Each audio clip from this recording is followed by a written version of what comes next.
ফুচকা বানানোর ফল। জানিস লতিকা আজকে কি হয়েছে? কি গো আজকে কি হয়েছে? আরে আজকে সন্ধ্যাবেলায় আমার মেয়ে ওই ফোনে ইউটিউব চালিয়ে ওই ফুচকা বানানো দেখালো, দিয়ে আমাকে বললো মা আজকে ফুচকা করবে।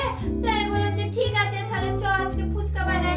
ময়দা ফয়দা এনে দিয়ে আমি না ফুচকা করলাম, দিয়ে তেলে ছাড়ার পর দেখলাম ভালোই ফুললো, দিয়ে তারপরে দেখছি কয়েক সেকেন্ডের পরে নেতানো লুচি হয়ে গেল।